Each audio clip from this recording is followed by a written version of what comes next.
Welcome to another episode of Human Potential at Work, brought to you by Rue Global Impact. Your host is Debra, CEO of Rue Global Impact. We now continue the conversation with Huawei Technologies Company. Enjoy the episode.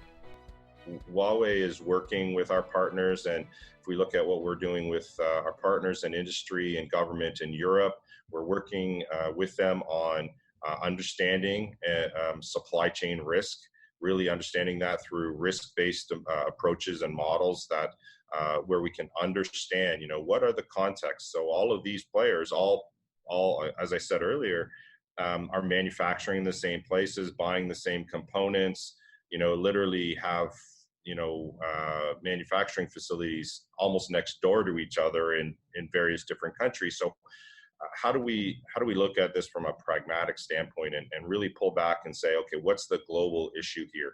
Because this flag of origin thing that we talked about earlier is really giving us a false sense of security by saying that if we keep these guys out, we're good. It doesn't work that way because, again, they're all shared. And so we really need to get to the heart of it and understand each. And that's developing standards for understanding the risks in a supply chain. That's also potentially putting in third-party certification or verification of products and solutions. In the old days, we could trust somebody because we were their partner for years, or we trust them because of the country that their equipment's manufactured in or whatever. But those days are gone because in the global ICT, global supply chain, essentially what we see is that there's so many partners, there's so many bits and pieces of software from so many places, all of which can be, let's say, can become vulnerabilities or exploitations. Then we have to make sure that we're securing our entire infrastructure from a holistic standpoint, not just focusing on one flag or another. And that's kind of it in a nutshell. Well, and I have a billion questions, but I won't throw them all at you at once. But I understand what's being said. But the United States 5G has figured out how to solve all those problems and lock down all that so that the end devices aren't going to cause problems from us, which I know is not true. No. So.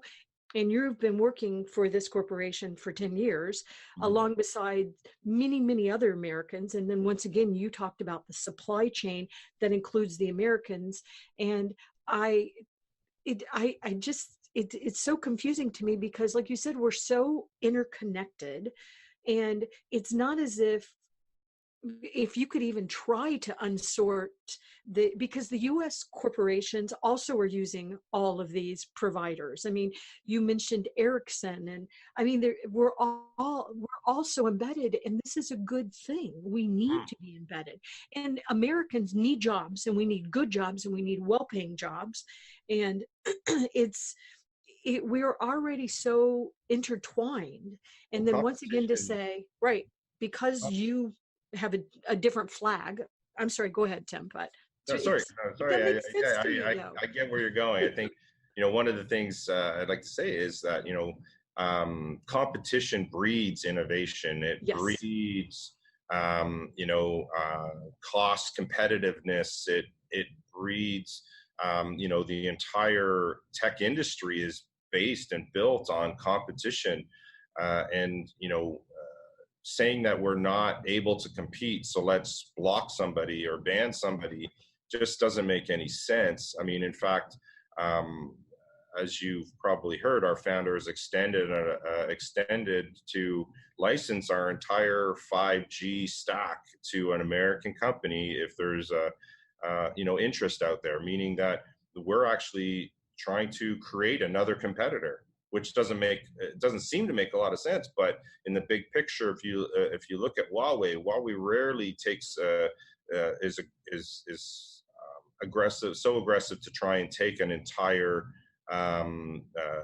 market share in a particular country or in a particular area, because we believe in sharing in that competition and that innovation because it makes everyone stronger. Yeah, I've heard him speak. I actually was in China last week, and I was at the event, and Ren, the CEO and founder of Huawei, was speaking, and he had a gentleman from Singapore, and there was another gentleman from Germany, and then of course, I love diversity, so he had one of the executives that was a woman, and she was speaking too, and I think she was in security, and I loved what Ren said about the United States. I just, at heart, just part of my DNA is I am an American. I really am proud to be an American, but a global citizen too. And he, I've read a lot of his books. I have really done my homework, and he really admires American ingenuity. Well, can't say it. I was talking to one of the Americans that had worked there for a long time, and he said that when he first went to training, the first training, he was so surprised at how pro-American they were, and he's like, are they doing all this just because I'm in the class, because I'm an American? And they said, no, Ren really, really appreciates and values what the United States has done and who they are. And he was thanking on stage his American partners. And I will also say this, Tim, that maybe you can address all of this. And I apologize for I always throw so much at you, but we also are noticing that Microsoft has stood up and said, no, no, no, no, we don't want to do this. And Google is supporting Huawei. And I know Bill Gates talked about it. So you have a lot of American corporations that are saying, no, we don't want, no, no, no, we don't want to go down this path. This is a dangerous path for all of us, because if we do this to Huawei and other Chinese company, this is going to hurt America. And then other countries could say, well, if they're going to close their borders, we're closing our borders too. This is going to hurt everybody. And we're all global companies. Right, right. And I think there is a great concern that what's happening right now could result in two systems or two internets or decoupling of the global tech industry. And I don't think that's a positive thing for anybody. In fact, it's more likely very negative for the entire globe. And frankly, I don't think that every country is going to necessarily fall where, one or everybody thinks they may fall. And that's another question. If we look at Europe, Europe is very torn. They want to take a risk-based, pragmatic approach to things, and so far they're pretty much unilaterally allowing us in. And I think that we've been there for a long time. We are trusted. And we haven't had a security incident in the 30 years of our operations. And so, we have the proof, we have the thing, but on the other aspects, we have to look at, how is this going to affect the global economy, the global tech industry on a long-term basis? If we look at, segregated internet, what does that mean? I don't even think we can even consider or understand what those implications could be down, 10 years from now. Yeah, it's really frightening to see this happening. And who's going to lose? A lot of people are going to lose, including people that are already disenfranchised. And I know that you have done some really, once again, Huawei seems to go into the areas that nobody else wants, because it's rural, and so there's not enough populace. You're not going to make a lot of money doing it, but we all need access to the Wi-Fi. The technology has changed everything for us. Right. We all need access, and we need good access. I know in my neighborhood, once again, just a 25-minute drive to the capital of Virginia, one of the wealthiest states in the United States, where, we border DC. And it is hurting our property values out here. Our houses are not selling. It has hurt our property values. And we are like yelling at our politicians because it's hurting our property values that we don't have access to the internet. Right. I mean, I wish I had 4G. I pray for 4G. I barely get 3G most days. Right. And I'm proud to be Verizon as my provider, and I like Verizon, but Verizon says that it's not all the way across the United States. There's still pockets. And they said, Deborah, you're like in this little hill, or I don't know, this little black spot, Yeah. just because of the topography, I guess. Once again, I don't But understand it's a this as variety much. of there's a variety of reasons that the larger players don't go into rural areas. There's costs, very expensive. You also have to understand, how to navigate those areas. There's environmental considerations. There's a variety of different things, and then of course, from a subscriber perspective, I mean, the revenue streams are not nearly as lucrative. So a lot of times they rely on these rural providers to, cover them and roam. You roam with the various different companies. Well, Huawei's, because of our experience in rural China, we've been able to bring that, as we said earlier, to Belize and developing countries, but also to rural America, where our products are scalable, our solutions are flexible, our services are flexible, so that we can adapt to find the right price points and the right needs to support these rural American operators. Basically, working with them instead of just saying, here's the solution that we offer, take it or leave it. We offer flexible solutions that work with their budgets and their time constraints, whether it's and time constraints are not necessarily short time constraints. Oftentimes it's a long time to do a small project. It takes a long time because they can only access certain sites for part of the year, or they can only climb towers for part of the year because the wind is so strong. The thing is that we've been adaptable, and that's part of because of our where we came from originally, but also understanding the needs of these rural and being so customer focused. I mean, everything that is done in Huawei is focused on the customer, and that's the most important thing. I think we've spent a lot of time making sure that we find the right solutions for our customers. So. I know, and I know that there's. I saw a commercial that you did from a rural area in Pennsylvania, and it just touched my heart. Every time I see the commercial, it really touches my heart, because Pennsylvania is my neighboring state.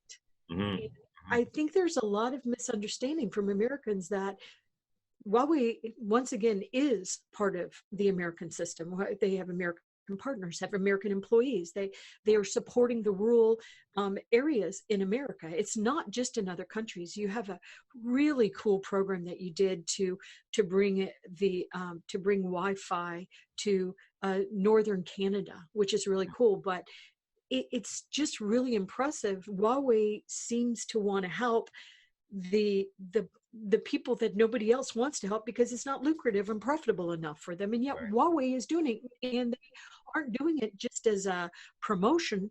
They have been doing it since the beginning. And I also want to say one thing that I also thought was interesting is that as large as Huawei is, they have 100,000 employees. Now, just as a reference point, I have customers. It's 190,000 employees. 190, so almost 200. But I work with a lot of corporations that have 465,000 and 500. And so I thought, how can you be accomplishing all this with so few employees?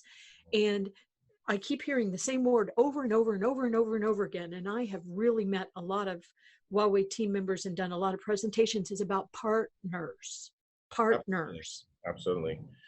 Huawei believes in partners. We believe in the global supply chain. That's why we have global supply from the US, we have it from Europe, we have from all different countries around the globe. And it's key to work with partners. Huawei has primarily developed over the years organically. We haven't done a lot of mergers and acquisitions. We've done a few here and there, but pretty small in comparison to some of the other companies or some of our other competitors. So it's very organic. So our culture has continued to evolve from a grassroots level, but you have to have the partners and the external ecosystem to really leverage and to be competitive in this space. And it doesn't mean about always, just buying the partners or just buying technology and incorporating it, because to some degree, innovation dies a little bit sometimes when you try and merge some company into a larger company. So we need to, we believe in promoting the small guy and promoting our partners, big or small, and working with them. If you look at, you talked about Google, for example. Huawei's been, initially when we were in the early days of developing our first smartphones, we were just a buyer of licenses. But today and over the years, we've been a key contributor to developing and evolving the Android platform with Google, not just being we buy from them supplier, but a partner relationship where we're supporting and providing feedback and input and improvements to the entire ecosystem. So it's these kind of things and these kind of partnerships that help bring tech to everyone and be able to connect the 3 billion plus people that we connect on a daily basis across the globe. So, which is amazing, 3 billion. And I know that when I was in China the first time I went to Shanghai, I was talking to a couple of your product developers, and one of the gentlemen, thank goodness, spoke perfect English, since I'm so bad I can only speak English. And the other gentleman, he spoke a little bit of English, but the one gentleman was translating back and forth. And at one point I was asking about accessibility, because we really are very concerned of everybody getting access to the internet, including people with disabilities that are often disenfranchised, and other disenfranchised people like refugees and things like that. And so I was asking about the accessibility efforts that Huawei had made. And I was asking different questions, and it got to a point where there was confusion. I could tell there was confusion, but I couldn't figure out where the confusion was with the question I'd ask. And I didn't know if it was because I don't speak Chinese. And finally what it was they were confused about the question I was asking, because I was asking about accessibility, making sure everybody was included. And they said, but we have, there's 1,400,000,000 plus people in China. And we need everybody in China, for example, to be included. And we want everybody in the world to be included. So why would you leave anybody out? They didn't even understand my question. Right. They didn't understand the differentiation. What? Yeah.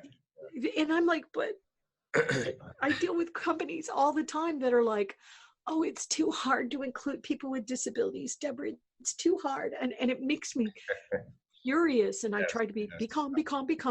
And here is this company that's like, well, why would we leave? We're not going to leave anybody out, Debra. This is why we've made, Huawei has always been about including people that nobody else wanted to include. And that's rural people, nobody wants to include us because they can't make enough money. And that is just my reality in the United States and many, many others. And so Huawei's entire existence has been about making sure that people were not being included, were being included. So I was fascinated with that. And I've talked to so many Americans about it, and they're like, I know, why aren't we leaving anybody out? So once again, we're connected as a world, and it is going to hurt the entire world if we keep bullying. The United States bullies corporations like Huawei, which is once again already American, because we have Americans working for Huawei. We have partners. We are benefiting from the rural activities we're making. Huawei, and I think this is why some people are mad, is because Huawei, they just are being a little bit too good. And so they figured out how to do 5G in a way that's more affordable. And you can take it into places. I'm amazed by the polls and stuff that and once again, don't know all the black magic y'all do, that anybody does with 5G, but it is so impressive to see, what you did in Pennsylvania and what you're doing in, Canada, where nobody's going to go to the deep north of Canada to put in Wi-Fi, but Huawei did. Right. Thank you for listening to this episode of Human Potential at Work. Join us as the conversation continues in the next episode.